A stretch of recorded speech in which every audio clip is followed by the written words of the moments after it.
Today we're talking with Maritza Schafer, founder of Bruja School and someone who's been practicing magic her whole life. Maritza was raised in Chile in a family of witches, and she learned brujeria from her grandmother before going on to develop her own method that she calls liberation magic. It's a blend of ancestral wisdom, spiritual practice, and personal transformation. Through her Bruja School, Maritza helps people build meaningful spiritual practices and reconnect with their own power. We're thrilled to chat with her about brujeria, liberation magic, and what it is to be a witch in the modern world. So join me, Lisa Marmore, and me, Sarah Drummond, as we ask Maritza Schafer, are we witches? House tricks. Welcome, Maritza, to Are We Witches. We are just so delighted to have you here. There has been much fangirling behind your back, which we are very excited about bringing directly to your face. Thank you. And yeah, it's just so lovely to have you here. And welcome to House Tricks, the segment at the start of our episodes where we have a little magical check-in to see where magic has shown up for us in our everyday lives, without us trying to create or manufacture a magical moment. This is where we look to see where there has been enchantment, synchronicities, or if the universe has been trying to talk to us in any way. So, Maritza, how's tricks? How's the universe been speaking to you? Yeah, recently I've come to remember, I was going to say realize, but it's really remember that the universe doesn't have to hit me over the head if I'm open to noticing and I'm paying attention. And so sometimes to get a message about like what I'm meant to be doing or something that I need to apply in my life, I need to go through a lot of struggle and a lot of like strife because I'm not willing to look at anything. And sometimes when I'm relaxed, it's a state of constant flow. And it really, and so what's been funny for me recently, I had a phase of some contraction and I was just like kind of tense up. And I'm like, you know what? I'm just going to play more. And the irony and the sort of paradox is that the more I play, the less work I have to do because being in the play gets the work done. I cannot explain it. I fully acknowledge that it makes a zero rational sense, but that's how it actually works. That's so relatable. So relatable. Very much so. Because my tricks are of a similar vein that I work a lot and I feel sometimes like I live this double life where I have, my everyday life at work, and then I have my creative, playful self that sometimes, well, a lot of the time takes a back seat. And I struggle with that. That's probably, one of my biggest struggles personally. So we've recently hit winter, just the very, very start of winter here. And this is a time that I feel probably my most spiritual. And it's because this is where I go on my long walks and I get into the forest and I start noticing and observing and bonding with nature, particularly the fungal world.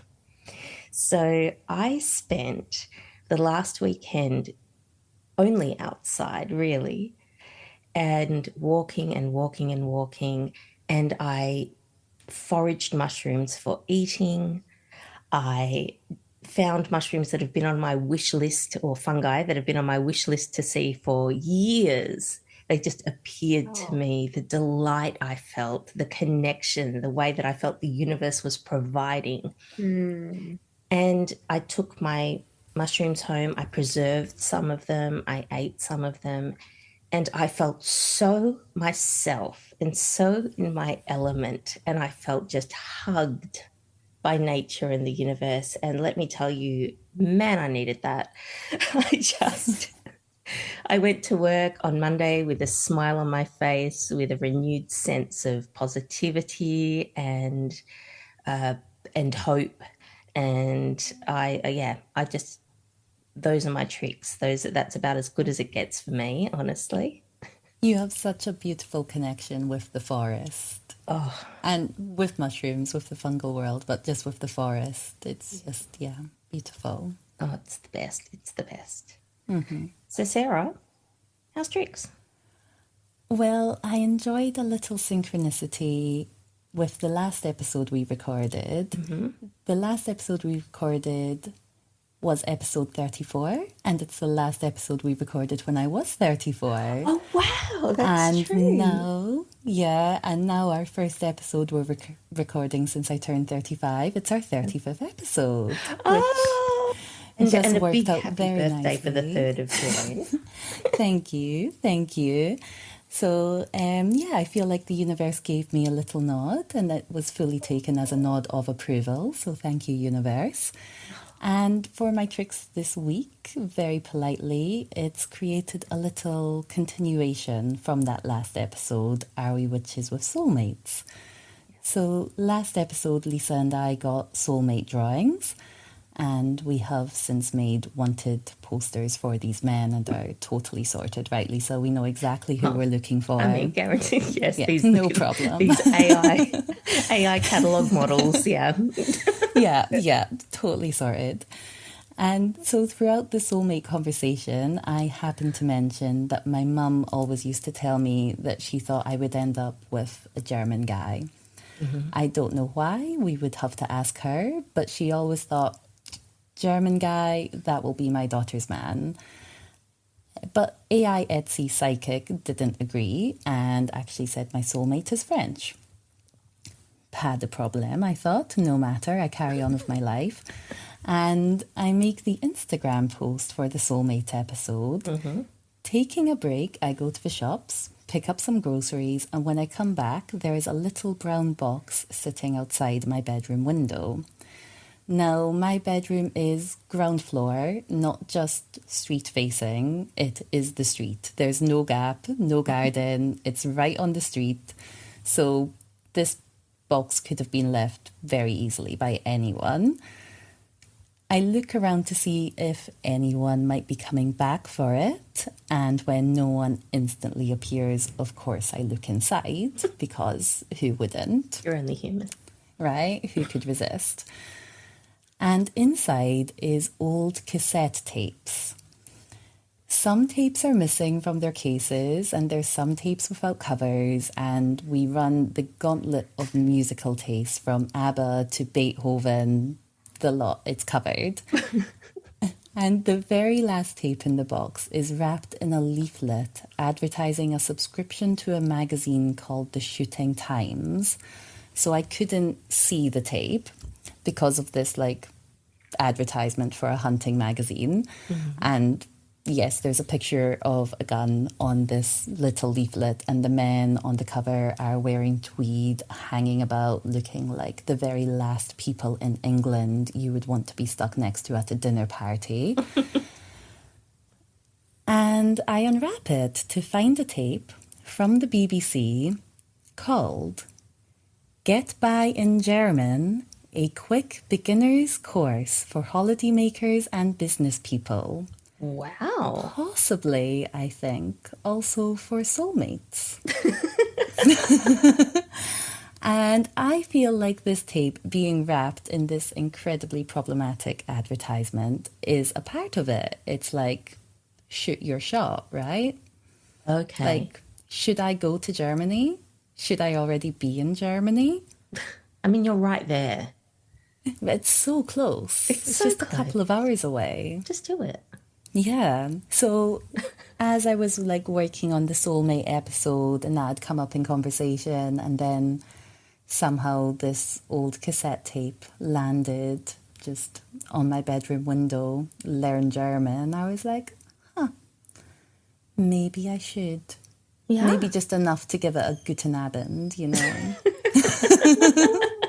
It can't hurt. Right? Yeah. Exactly. Yeah. So those are my tricks. Maybe next week I'll be recording from Germany. Who knows? Amazing. Gee, I hope so. Oh wow. So okay, so we've all talked about our tricks. Sarah, if a German rocks up with your name on him, I'll be absolutely floored. But what we're here to Sarah, do. I have to share this with you because your story reminded me of this, which is such a house trick in my life. So I've been with my partner for over 6 years now, and we're life partners. We consider each other soulmates. And I was married once when I was very young. I'm not gonna say I shouldn't have been married. I I should have been married, and I knew all along that this was not my person, but I was married for a bunch of other reasons. Anyway, this person, my first husband, his birthday was on August 21st. And Jeff's birthday, my current life partner and hopefully forever life partner, his birthday is also August 21st. And I always feel like part of the cosmic plan here, like my husband was gonna be born on August 21st, one way or another. And like that first marriage was very short-lived. And then I had like a full life of like all kinds of romantic adventures. And then only relatively recently did I get to a space and a time when I'm like, okay, like now I can be married. And it was the same birthday. And I'm just like, okay, got Like it. that was Wow. always going to be. I think Yeah, so. Did you that's feel So it? You amazing. felt he it in the might be moment? German.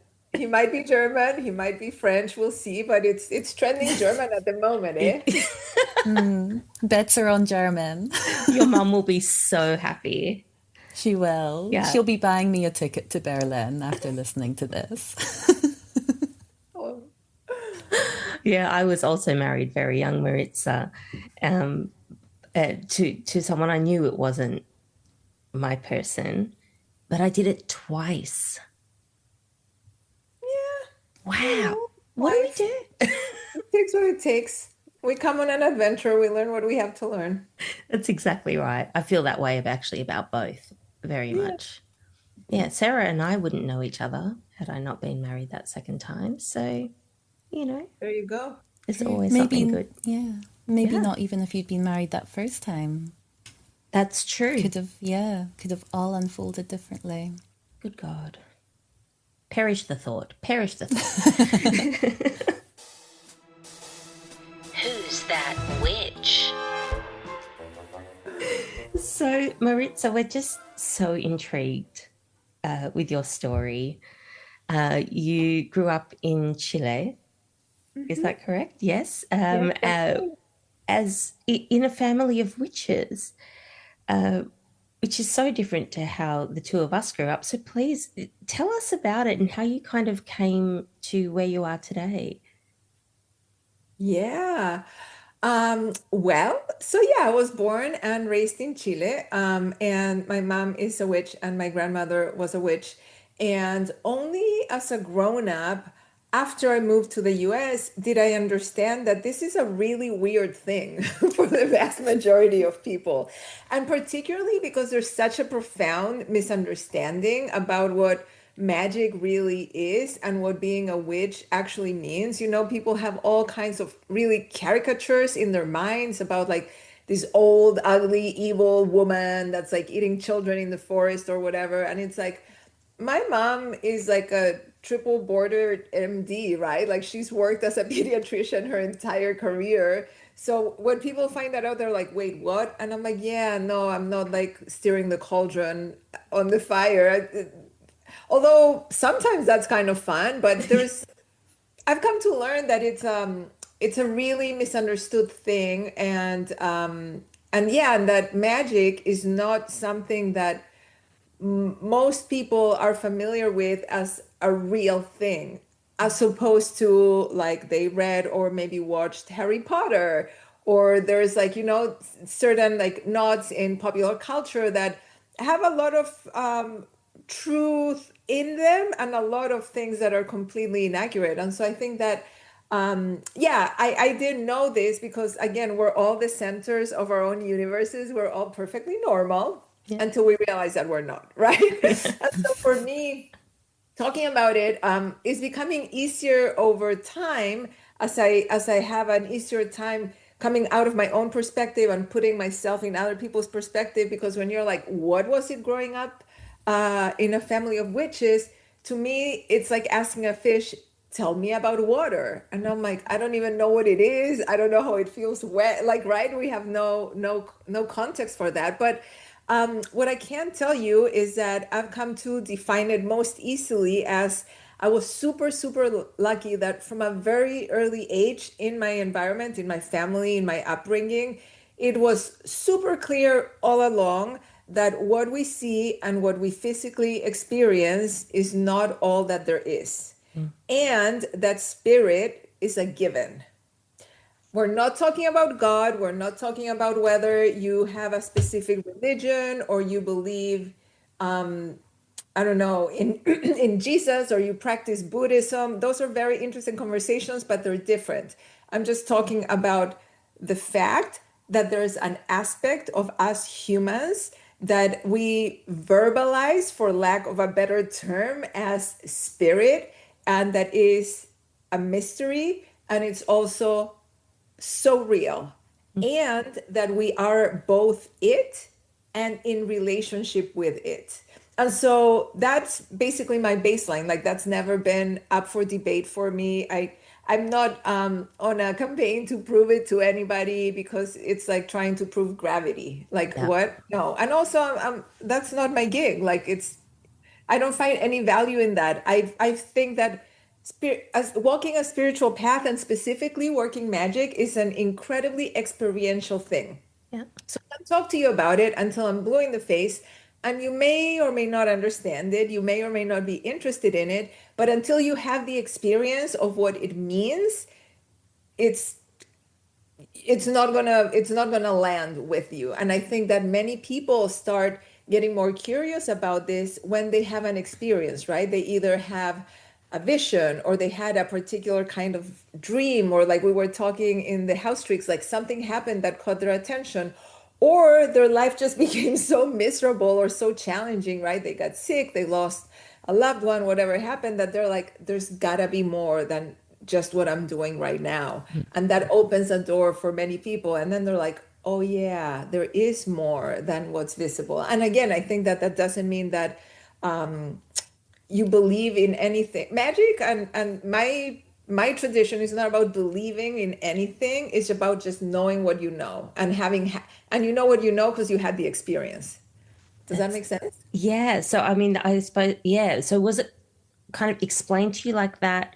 No. No, you just it was by osmosis, kind of like you just A hundred understood percent. it. Yeah.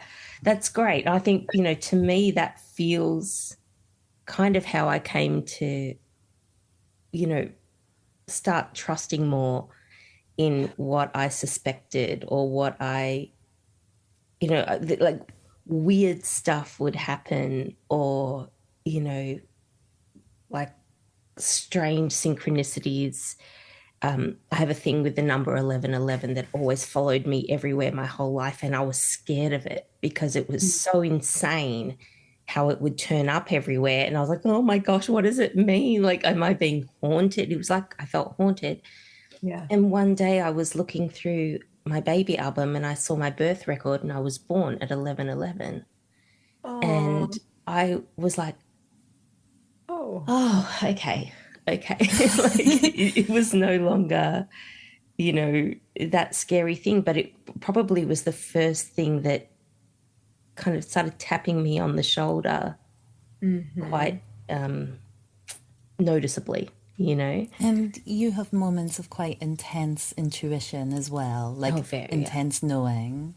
Yeah. And the Yeah. older I get, the more I listen to that. Yeah. I think, How, yeah, yeah. sorry. No, please go. I was just wondering, Maritza, how you help people with those first steps Yeah. when people are just beginning to open themselves up to what the possibilities of there being something else. yeah, totally. I mean, that kind of relates to Lisa's question in terms of like, were you told that? And I'm like, mm-mm. I just I mean, I've had conversations throughout my life when she was still here with my grandmother and to this day with my mom. And there's some more explicit discussions around magic and spirituality. But 99% of it was this is how we live and this is what we know. And like, yeah, you pick it up kind of like by osmosis. If you think about any culture, like, excuse my 30-second political rant that I'm going to go Please. on for a moment. Like when you think Welcome. about the levels of all the problematic behaviors and ways of thinking that we have in Western civilization right now, right? Like, did they tell you to be racist? Did they tell you to be misogynistic or homophobic? They didn't really need to. It's everywhere. You know Yeah. what I mean? And then if you want to do it differently, you need to be very conscious about what do you actually choose. So that's a really bad example because it's a negative example, but it flies in the sense that when you're swimming in a soup, you don't really need to try that hard. You just like it's how everything is. You pick it up. And so I was so lucky to have like this little microcosm cosmos of beauty and magic and safety that's like a dot in the larger cultural soup that reminded me and taught me that again spirit is me and also everybody and everything and how to be in relationship with it and how to work magic. And so what I've done as of recently, I only started this about like 6 years ago because throughout my life people were always like there's something about her, like what's going on. And then I realized like oh they're picking up the energy, the magic energy that I run.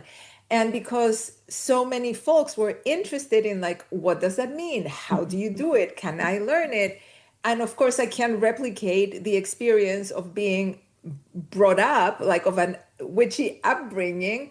The best thing I can do other than that is take all of my experience and my skills and my practices and my wisdom and turn it into a curriculum that people can understand in the way that they're used to learning that's more linear and whatnot. And so I started Bruja School, which is literally the word in Spanish for witch. So I run a witch school and I have a program called Liberation Magic, which is a 13-week program that is introductory but incredibly deep in the sense that I share with you quite literally pretty much everything that I know and really help people understand that this is a practice, right? And so a metaphor that I use a lot is imagine you come to me illiterate and I'm going to teach you the ABCs. And by the time we're done with our time together, you're going to be able to read and write for sure. Great. Are you going to write the great American novel that week? Probably not. But with the tools that I'm giving you, if you keep at it, you probably will be able to eventually, if that's something that you're interested in. And so that's another thing that's really important. Like you were mentioning, Sarah, that Lisa is very intuitive. I think that we're all intuitive. Some of us are way more gifted than others. We're like naturally more intuitive. But also, magic is a skill and a practice. So maybe you feel really connected to spirit. Maybe you can channel some information, or maybe you've never heard anything like that and you have no idea what I'm talking about. Either way, you can learn how to work magic because it's inherent to the human experience. And like anything, some people are natural born athletes.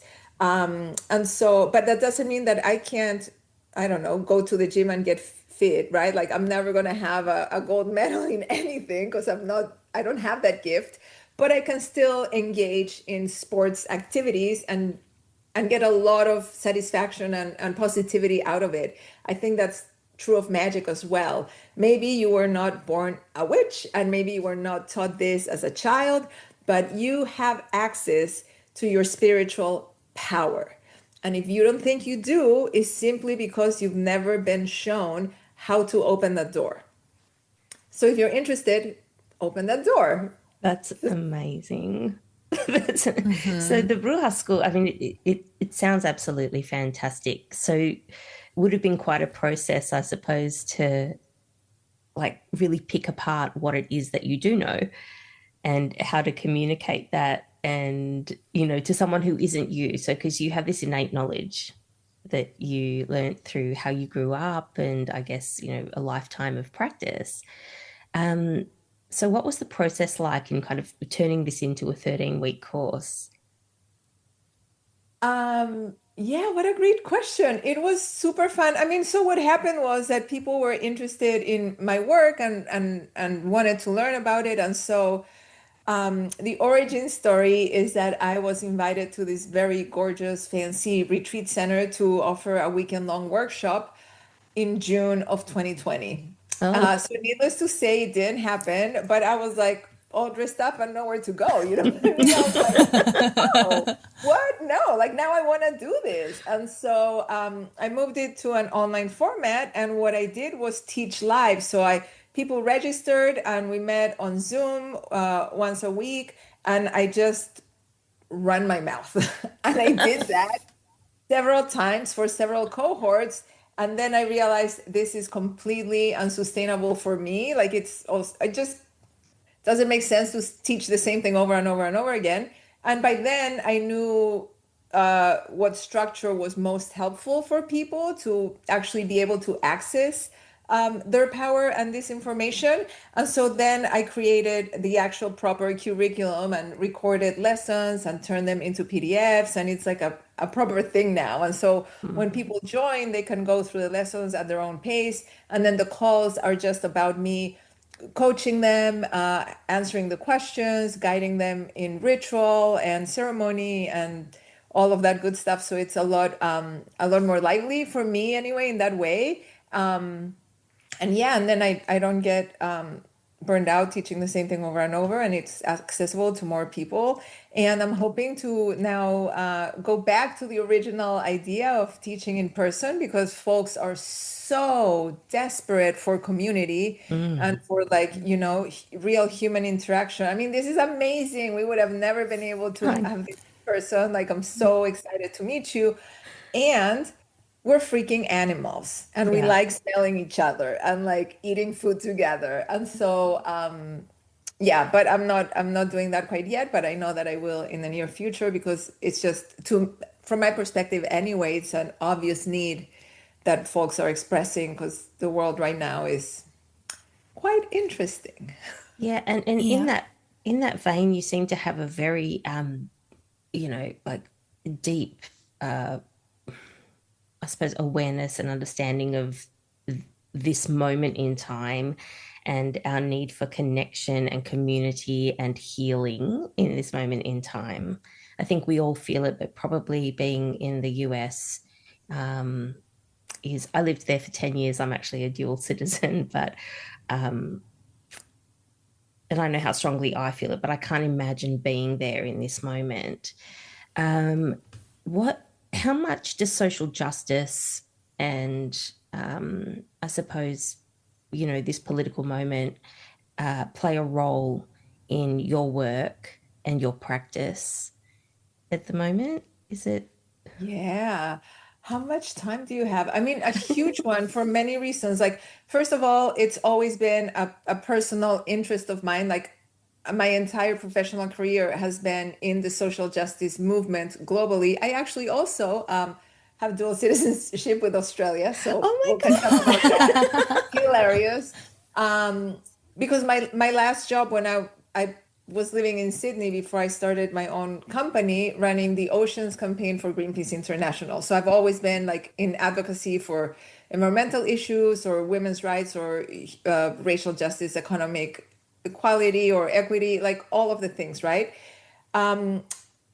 I couldn't really explain to you why. It's just, it's such a profound question. Why are we all who we are and so unique as individuals? I just can't imagine doing anything with my life other than trying to get us all access to the possibility of enjoying the ride, right? And so I've worked on that. And as a spiritual practice, it's absolutely integrated to me because not only do I mean, I know the UN is not the most popular institution at the moment, but I believe that the Declaration of Human Rights is one of the most powerful documents that we've created. I think it's incredibly poetic, and I think the reason I love it, it's because it's intrinsically spiritual, right? It says you get a pass to be on earth because you're here. right? To me, that's profoundly spiritual. You don't need to earn it. Mm-hmm. You don't need to do anything for it. The fact that the mystery, as I like to call it, decided to incarnate in you in this physicality, in this like body, means that you're entitled to be here. And so a lot of my work is trying to make sure that we all get access to that entitlement to the basics, which are, like food, shelter, education, basic human rights. And so for me, my spiritual practice and kind of social justice work that sometimes, for obvious reasons, overlaps a lot with political work are one and the same. Because when you look around the world, there's a lot of us that can use a lot of help and a lot of us that can provide a lot of that support. And so why wouldn't we? One more thing I want to say about that that's semi unrelated, but not really. Also, because since I started Bruja School, I noticed, especially in the online world, there's a lot of content and communities around spirituality that I consider a little bit like false spirituality that's about making your life better or like optimizing your own life. And ironically, paradoxically, I 100% believe in that, and that's a huge part of what I teach. The point of this is to have the best time possible, at least from my perspective, right? But I've seen so much of like, put this on your vision board and manifest your mansion. And if it's not working, you're not doing it right. And I'm like, really, y'all? What about the context? You can't pretend that we're all starting from the same place. You can't pretend that you're operating magic in a vacuum. One of the core principles of liberation magic, the methodology that I teach, is that paradox is life's organizing principle. And what I mean by that, and here's an example. Do I believe that I am the creator of my own reality and the master of my own universe? 1,000,000,000,000%, I believe that to be true. And that doesn't mean that if I don't have the perfect life, it's because I'm failing somehow. We're This, also in yeah. the context that, we're all victims and we're all perpetrators. And that's the paradox. Yes. And I'll take a pause because I'm talking at you now. No, No, we it's are just this is like actually sponges. absolutely, and it's really getting to a very important question, at least for us, that we wanted to ask you about, and that's you've already mentioned the cosmic plan. And so what are your thoughts on fate when there is so much inequality in the world and so much injustice? How much of it is meant to be, and what is your take on that? I mean, I think humans are fucking assholes. Mhm. And like it's meant to be because we're jerks and we're acting that out on each other. And is that meant to be? I don't know. I mean, like that's a super profound spiritual question because you can hear all these arguments about like nature versus nurture, and at the end of the day, we're animals, and like historically, we've treated each other horribly, and also, hence paradox, right? And also, we've collaborated, we've supported one another. And so, for me, the spiritual path is about exactly that question. It looks like a lot of the things around us are not quite ideal. What does that mean for me? Do I feel any responsibility for that? Do I see my role, no matter how small, in the larger picture? What am I going to do about it? Or am I going to la la la la la la la my way through life? And I think that it's such a personal choice. I personally find, and it's completely again the paradox. It's completely selfish and self-centered. Like I personally live a more fulfilling life when I'm in connection with the rest of the humans and I'm trying to be part of the larger community and have some sort of contribution. When I'm just obsessing about me and my this and my that and my money and my career and my relationship and my family, that feels good for a hot second, but it's like eating junk food. You know what I mean? Like Mhm. eventually I'm like, yeah, and I need a salad now, you know? Yeah. And it's again a total personal choice, but that's how I feel about it. So with that's absolutely, I mean, we definitely feel that, a rising tide lifts all boats, right?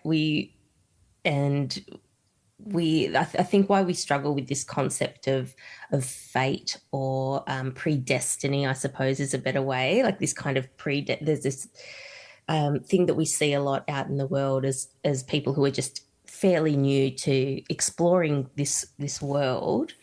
Um, we see a lot of, if it was meant to be, it was meant to be. You have a predestined path, and you are on it. And the more you fight it, the less successful you will be. And I think we struggle with that because in a way we do feel like obviously there are things that feel good to our souls, and there are things that feel contrary to Mhm. who we are. And so there's always that bad feeling that comes with fighting your authentic self. But this concept of a preset path, we struggle with because of the ideas of, social injustice, socioeconomic disparities, all of that kind of stuff. Mhm. So I suppose, like, with the concept of fatalism and predestiny, like, how does that kind of jibe with the Yeah. idea that you are in control of your life as well? Yeah, totally.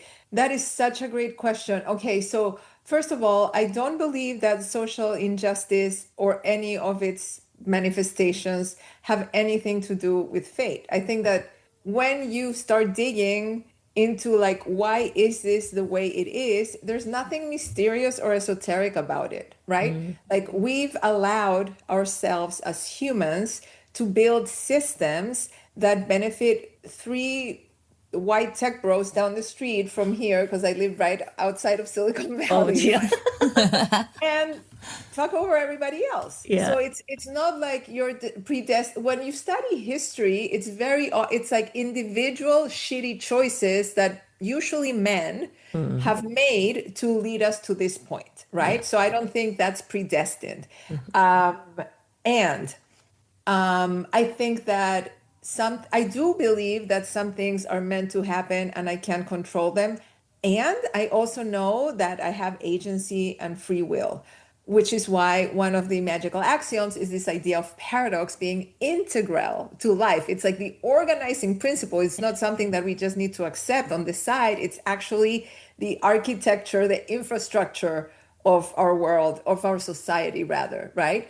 Yeah. I do believe that there are some things like if for whatever reason I believe that I might be on a somewhat spiritual assignment. I believe that to be true of everybody. Like we're here to do something, even if we don't know what that is. And if I'm meant to do that thing, and that thing is to go left, and I go right, I'm gonna hit a wall, and Mhm. then I'm gonna go right again, and I'm gonna hit another wall, and then I'm gonna go right again, and I'm gonna end up going left, right? Yeah.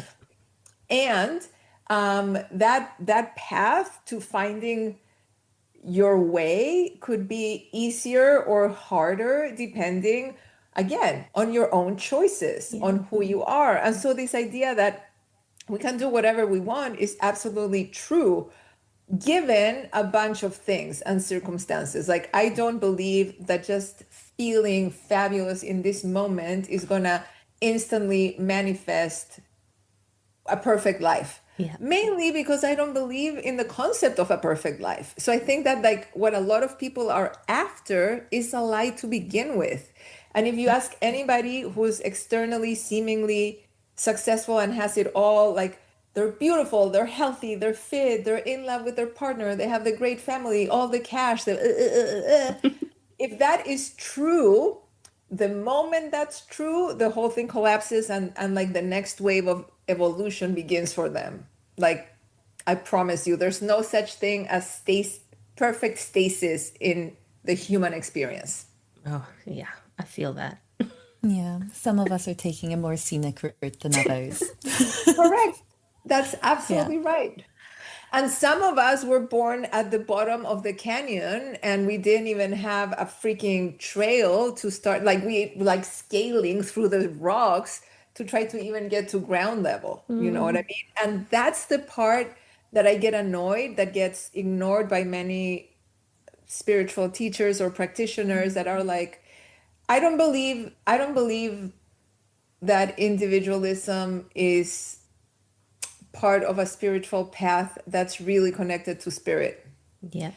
But that's just my own personal belief. I believe that we're all interconnected and that enlightenment, if there's such a thing, is collective. Oh, we love to hear it. Because we discussed this a lot. When we first started looking into all of this, we kind of came to this podcast and to this little, journey of ours. Shouldn't call it little, it's been going over a year. But yeah, we're very proud of ourselves. We stuck to it.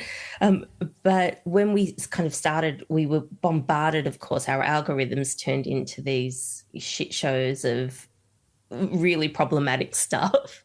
And I was brought up in a Jewish household with our traditions, which are, really quite beautiful, but with parents who identify as atheistic. So we had our traditions and our rituals, but they weren't centered around the idea of God. They were centered around the idea of community and family and connection.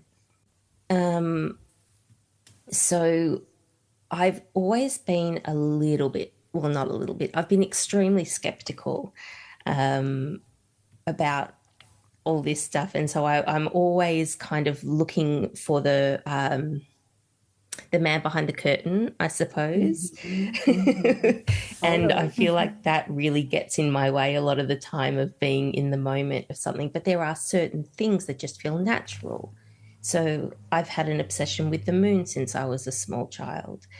And I feel a deep, deep connection to the moon. And I'm constantly looking for her in the night sky. And when there is a full moon, I like to be out and observing. And I tell her what I'm thinking and where I'm at. And it's just been a thing that I've always done naturally, and been probably a little bit embarrassed and sometimes catch myself going, "What are you doing? What are you doing, you maniac?"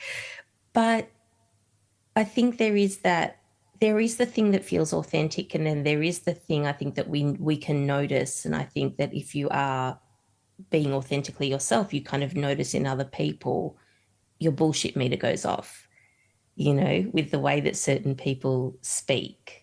And I suppose that's what we really love about you, Maritza, is that what we've read that you've written and what you're saying today, I can only speak for myself, obviously, but it feels true, and it feels so like centered and like not salesy, like Yeah.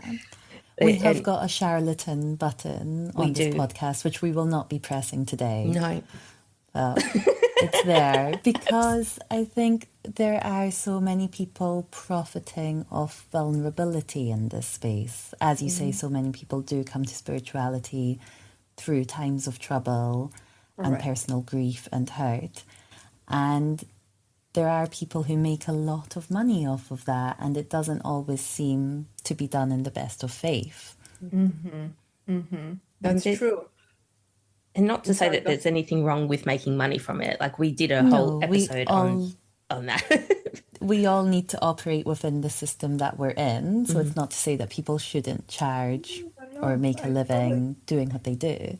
Was that something that came up for you when you were kind of starting your Bruja school? And, did you meet any people bringing you resistance about like what you charge or whether Yeah, you should be me. charging? Oh, you. And I'll tell you what, it took me a minute too that worked because not so much because of so here's the thing, right? There's so many people out there that might be making a ton of money, and like the service or the value that they're providing is not really all that, and particularly in this space. But then if you think about it, that's true in every space, right? Like you can go to a doctor and have Yeah. them be kind of awful and you still gotta pay them. You can Yes. go to a restaurant and have the food kind of suck and you're still gotta pay them. And so when I realized that, I'm like, wow, I'm holding this practice, this field, if you will, to a higher standard than anything else. Why is that? Oh, that's internalized colonialism and internalized misogyny because all of a sudden, because we're witches, are we witches? The answer is yes. Oh, does that means a bunch of things that all of a sudden will keep us down, will mean that we don't really have access to resources, or we shouldn't be charging. And I'm like, we're, back, I always joke, like back in the day, you all would have brought me a goat and a dozen eggs. These days, we use ones and zeros that move through the ether. Same Yes. thing. It's Mhm. never been, it's never the work that I do and the service that magical people can offer has never been worthless, right? Right. In fact, it's always been invaluable. Yes. And yeah, some colleagues are not super skilled, or some of them are not colleagues. They're just like straight up trying to pull a fast one. That's true in Mhm. every field. Again, because humans kind of suck. And we're also fantastic and fabulous. Like all of that is true at the same There's the time, right? paradox. Yeah. Exactly. Oh, it's so good. I actually asked a couple of friends today if they could ask a bruja one question, what it would be. How fun. So, and they really brought the goods. So one of them, she has a stellium in Scorpio, so she's an intense character. So we'll start with the dark stuff first. Love it. But she really wanted to know if you had any idea. Really, her question was about the end of life. If we will receive all of the answers, if our soul will have that moment of clarity, which I suppose is part of a wider question of what you believe end of life looks like, if there's a next Yeah. life, what your thoughts Yeah. are around that. Yeah. Oh, I love that question. I'm always telling anybody who will listen, we're all going to be dead before we know it. And people think it's kind of creepy to say, but I think it's the most loving, open, optimistic thing to say because it really values what we've got here until then. Because the reality is that nobody actually knows what's going to happen after. Um, I tend to think that our energy, I mean, so here's the thing, right? Regardless of what happens to my soul or the energy that's inhabiting me today, this version, this sort of, you know, incarnation of Maritza will never be again. And so, from that perspective, I believe that when you die and nothing happens. The end. And I also believe that there's a part of me that's not unique to me, that's part of the collective, but also, I don't want what's the word I'm looking for, but also specific to me that gets to live on in ways that are usually incomprehensible to the human mind. But I do believe that there is a piece of us, an aspect of us, the spirit part of us that transcends this incarnation. And we could talk for hours about what does that mean and what happens later. But I do think Let's do it. I do believe in multiple lifetimes for sure. Okay. And so with that, where does the idea of ghosts fit in, or returning spirits, or visiting spirits, ancestors?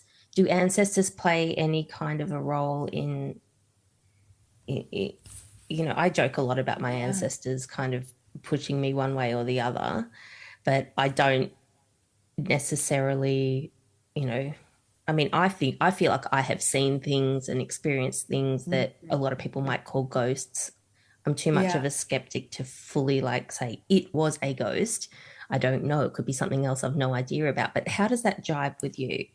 Yeah, I mean, how do you define a ghost? I think that if that's like an energy with a particular imprint that correlates to somebody that used to be alive, 100%, of course. Like, why is Okay. this a question?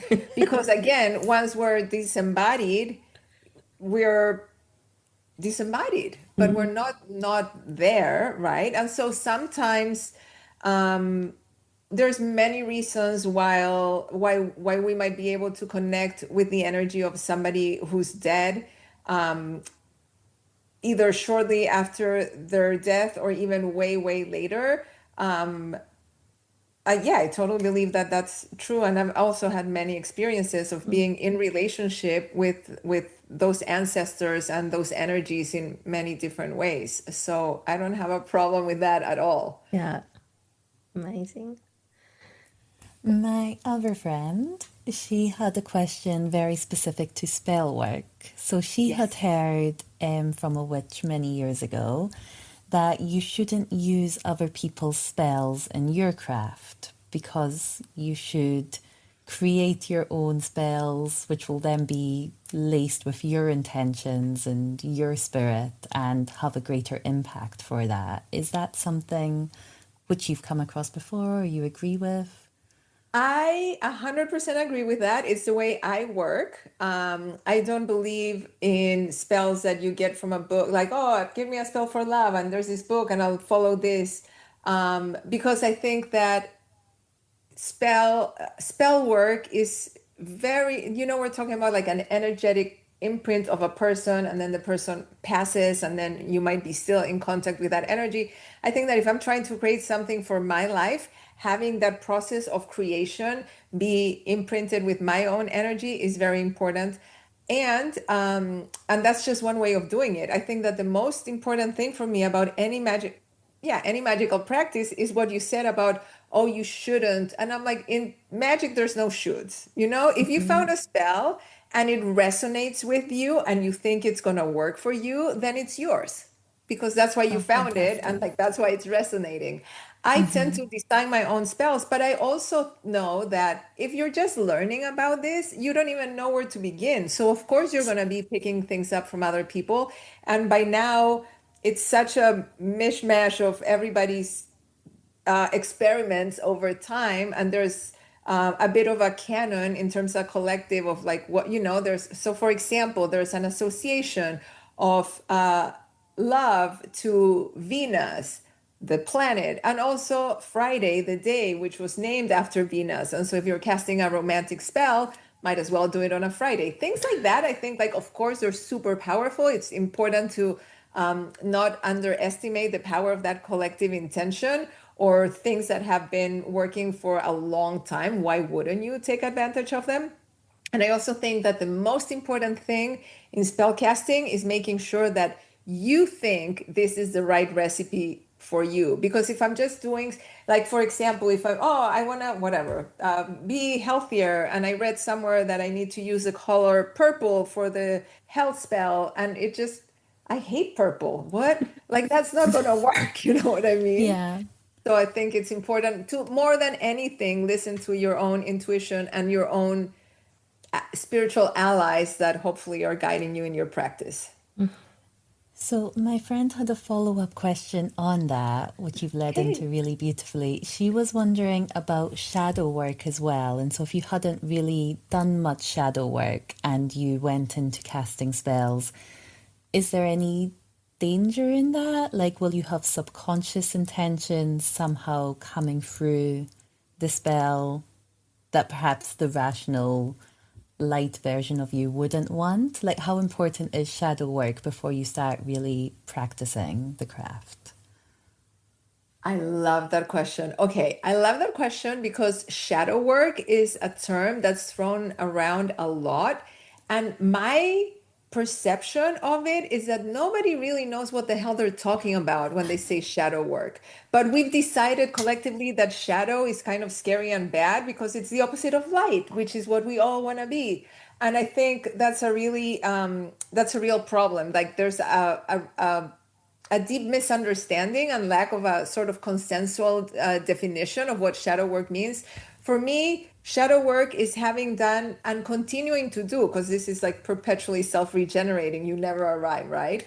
And continuing to do the work that's about all of the parts of myself or the collective that nobody wants to get into because they're difficult, they're painful, they're shameful, or they make us feel a particular way that we decided is not our preference, like sad, angry, mad, grief, all of those things, right?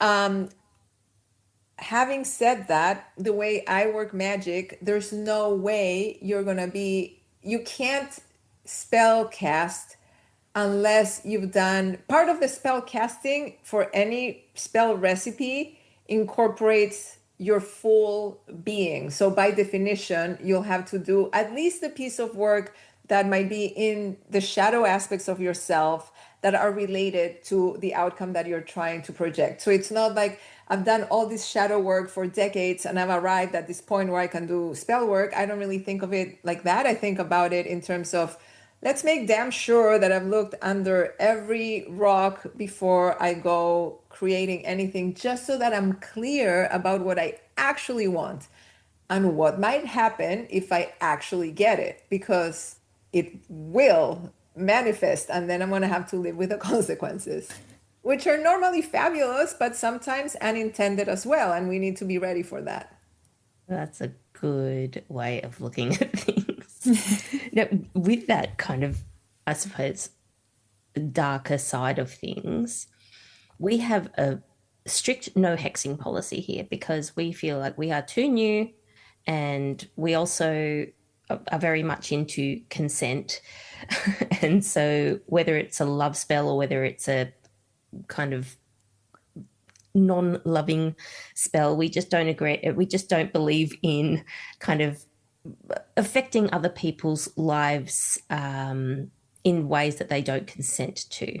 So, to make them feel a certain way or experience a certain thing, we just don't dabble in that. But how do you feel about hexing? I think we are barely able to make our own selves feel a particular way or our own selves have a particular experience. Like, who do I think I am? I'm going to be having power over other people. And having said that, it is true that that can be done. I think I'm too busy with my own life to be worrying about other people, unless, like you mentioned already, of course, if there's somebody that comes looking for support and they're open about it and they're welcoming the idea of trying methods that might be different to what they're used to, and they're genuinely hoping for that, I'm more than happy to help. But otherwise, it's really none of my business. Yep. Good. So see, we're right, Sarah. Okay, yeah, cool. Well, Been doing and it right all also, along. I think that if it's something that it's impacting you, there's always a way to frame it so that it's about you and not the other person. Yeah. So, like, for example, I'm going through this horrendous breakup and it's so painful, and I just want to never see them again. And so I want to cast a spell so that I never see them again. Mm-hmm. Is that really what I want? Because that could go so many ways. So maybe the spell is really about I am neutral to this person. So I could run into them 3 times a day and genuinely not give a shit. I think that's a way more empowering spell than trying to never see them again. You know what I mean? Because it's about me. Like, how do I want to be in this world? That's like the real question that's it's foundational to all of the magic and all of the practice. Like, what am I actually doing and how, and where's my choice in it? That's so important. And we haven't actually looked at it that way. And there's a lot of liberation in that, right? And you've Yes. called your school liberation magic. Correct. That's what you do. That's quite beautiful. Yeah. It really, really is. Oh my gosh! I just want. We have so much. We could talk to you for literally 24 hours straight. Oh, thank you. So, contrary to hexing, obviously, is healing. Mm-hmm. The spiritual healing, collective healing, but also there's the physical. Mm-hmm. Do you feel that magic plays a role in physical healing? Mm-hmm. Absolutely. In what ways? Um, well, because not the whole point, but a big part of the point of specifically spell casting is to produce a material outcome in your life, right? Like we want to feel a particular way, or we want to get something, or we want to have a particular kind of experience. And part of that is like making sure that I'm feeling all right in my body. And it's interesting because one of the most recent spells I cast was for a physical health issue. And my biggest problem with magic is that I always forget that it's right there. Because like everybody, I'm like, oh, I'm doing this, I'm doing that, I'm running around, and then I'm like, oh, I have this pain and it won't go away, and I go to this practitioner and then that practitioner, and then all of a sudden I was like, wait, did I work magic on this? No, not yet. Okay, let's do that.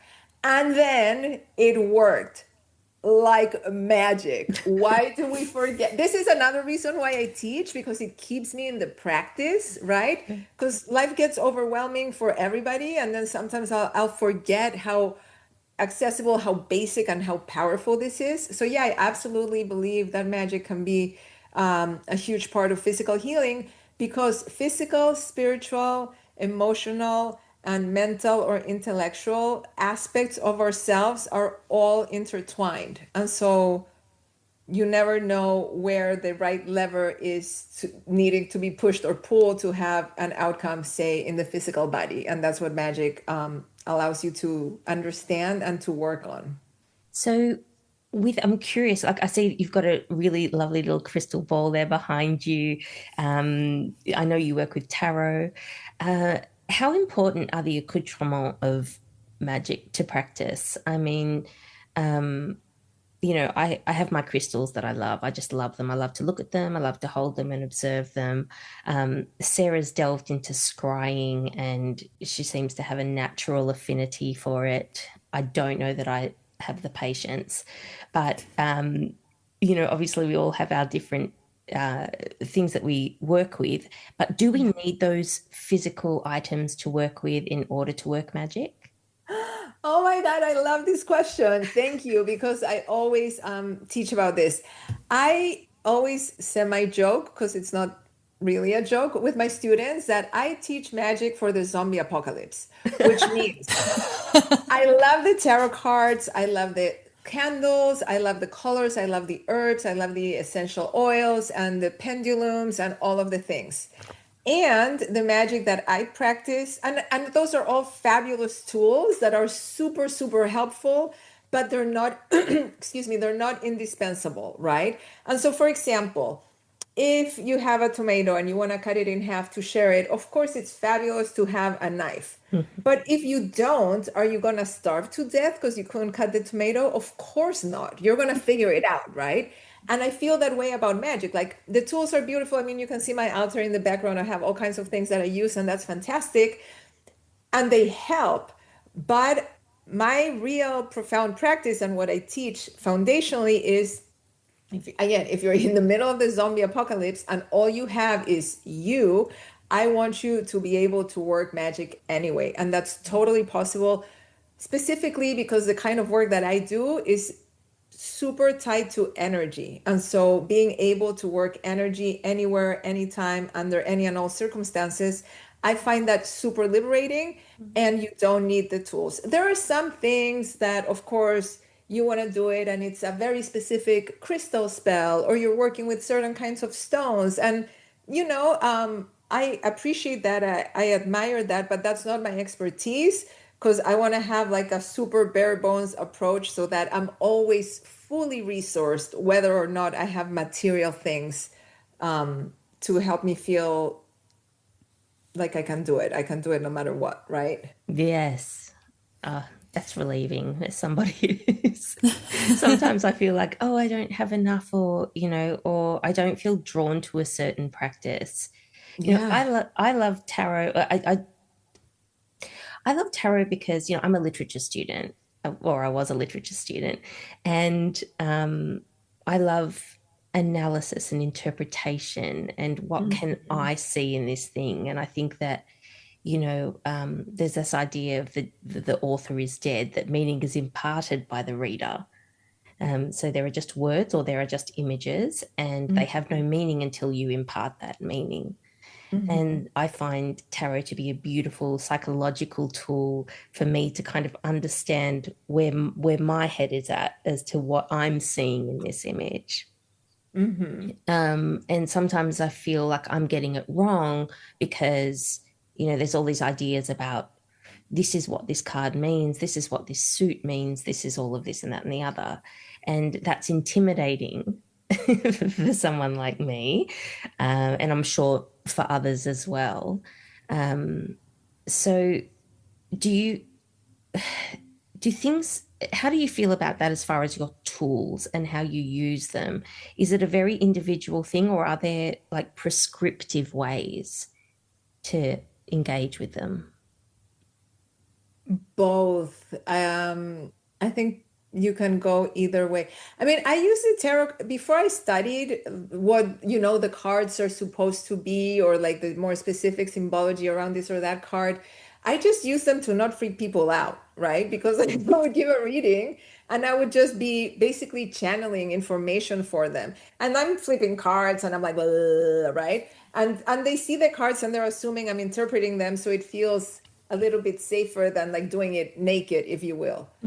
And over time, as I've really spent a couple of decades with the cards and I've studied them more formally, I agree with you that every person's interpretation is really unique. And it's also true that there are some general conclusions that can be drawn because there's, enough of a critical mass of it just so happens that when we see this, we think that's super useful as well. But Mm-hmm. again, it's very much like the example of the spell casting. Like if somebody's giving you a recipe for a spell and you're like, that doesn't sound like me at all, then it's not for you. And so I think that in your practice of reading tarot, maybe all of the formal meanings or interpretations can really open a door to see things differently and be like, oh, I get it. That means that helps with this. But sometimes you're gonna be like, that's some bullshit, and that's totally fine as well. So I think that again, this is why I feel so, so grateful to have been brought up in the way that I was, because Mm-hmm. I'm not here to tell you anything. Like this is on you. You know what I Yeah. mean? Like you do you. There's no right, there's no wrong. I do believe that I have preferences, right? I do consider some things more right than others, of course, and I'm not here to impose them on anybody. So I think that that doesn't mean that you can learn that there's not guardrails, but at the end of the day, you're the ultimate authority on your own spiritual life. Mm. When you were saying that you are channeling while you're flipping cards, um, I'm very curious about that. That just makes me tingle. This idea of being so I suppose, in relationship with your intuition, Hmm. that you like this idea of channeling is so interesting to me. It's something that my brain just loves. Can you explain a little bit what that feels like? I mean, obviously, I know it's like asking a fish what the water's like, but but I suppose, how does that start for you? Yeah, it's very anticlimactic, unfortunately. Like I It's wish I okay. could tell you something very sparkly and mysterious, but it's not like that at all. It's just basically an intention. I'm just like, okay, I'm with this person. How can we help them? And then and then I start being talked. I start being spoken through. It's, you know what I mean? It does any kind of bypasses. I'm not thinking about what I'm going to say. I'm literally just running my mouth and folks are like, "Oh, that is so resonant," and like whatever, right? So I wish I had a better explanation for it. What I can say about it is that it's important to be self-aware and be paying attention to be able to discern, like, what is this, like some fleeting thought, or is this something that's actually useful and it's connected to this situation. And I think that's where most people get tripped up, that because but it's because they start overthinking it. I find like the most intuitive insights are when something falls out of people's mouths. The moment we have too much head involved, we know that it's probably not as trustworthy, because again, the mind got in the way and tried to make sense of it. That's a real skill as far as I'm concerned. That's my biggest challenge with the head just going, no. Oh my God, all of us. That's the nature of being human. Of course. It's so hard. Yeah, you Yeah. just want to elbow it out the way sometimes. Yeah, that's like correct. gag it and put it in the boot. Um, Right. we are kind of running near the end of time. So we do have, we need to ask one final question before you can give the listeners a little bit more about where they can find you. And Okay. ultimately, what we want to ask you is, are we witches? Yes, of course we're witches. Like me and Lisa specifically, we're witches. Listen, because witch is such a loaded question. Nobody is wondering if they're a witch unless they are. Very much like, I mean, there's some exceptions, I'm sure, but like 90% of the time, it's kind of like when people, especially say like in the 1950s, right? If I'm a young man or a young woman or a young non-binary queer person in the 1950s and I'm wondering if I may not be straight, the answer is yeah, no, you're not straight. Because nobody's going to choose that identity given what it implies. Nobody is casually wondering if they're a witch for a freaking year on a podcast for no reason other than they're actually trying to come to terms with what the hell does this mean? How does it express through me? What am I meant to do with it? You know what I mean? Like, do you really think you would not be witches doing this? That's absurd. Going to need to rename the podcast. Yeah, exactly. Yeah, it's like we are witches. Rebrand. We are witches. Exactly. It's a very minor rebrand, just like move two words. And Remove the question mark. exactly. Well, actually, maybe before Maritza tells everyone where they can find her, maybe we do have a segment that's called Magic for the Masses, Great. where we, like to kind of share with our listeners just an idea of something they might want to try or look into related to the topic of this week's podcast. Now, obviously, this week's podcast topic is you and liberation magic. And we would love to invite you, if you'd like, to share a little piece of magic with our listeners that they might want to try for themselves. 100%. Magic for the masses. Okay, so your magical practice is, how do I know I'm being spiritual?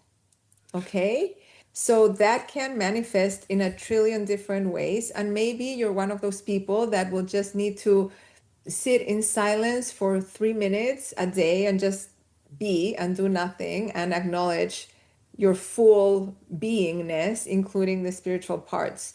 Maybe your interpretation is thinking back on the previous week and remembering all the times that you showed up in extraordinary ways. And I promise you they're there. And you're like, that was me and something beyond me at the same time. When I was more generous than I intended, when I didn't slap that idiot that I really thought about slapping, and all of those things. So I think that a really beautiful, loving, generous way to yourself to start a practice is to think about, where is this practice already being in my life, and see what comes up. Amazing. We love it, and approachable for, I think, everyone. And you already got me thinking. Good. So many people I didn't slap. Right? I mean, we're heroes, no doubt. All of us. Now, Maritza, please let our listeners know where they can find you, how they can get in touch if they would like to find out more. Yes, thanks for asking. You can visit my website at brujaschool.com. It's BRUJA school.com. And there you can find all of the ways all over the ether to get in touch with me, my socials, my email. You can also join Liberation Letters, which is a weekly dose of magic straight to your inbox, and stay connected in whichever way. And if you have any questions, I so love answering them. So feel free to send them over. I can say that I think I can speak for both of us when I say we are finishing the episode deeply in love with you, and Thank you. we are just so grateful that you've joined us today. We There will love be your much work. more fangirling behind your back as soon as you're gone. Thank that you will so much. continue. It's been such a pleasure to be here. Lovely spending this time with you both. Well, anytime you'd like to come on, you are more than welcome. You have a home here at Are We Witches. Yeah. Oh, thank you. Open invite. Amazing. All right, I'll see you soon then. Okay, Yeah. I'll see you. Bye. If you've enjoyed today's podcast, please subscribe, rate, review, and share. It really does help. This episode of Are We Witches was produced by Sarah Drummond and Lisa Marmer, edited by Lisa Marmer. Follow us on Instagram at Are We Witches and email us at arewewitches@gmail.com.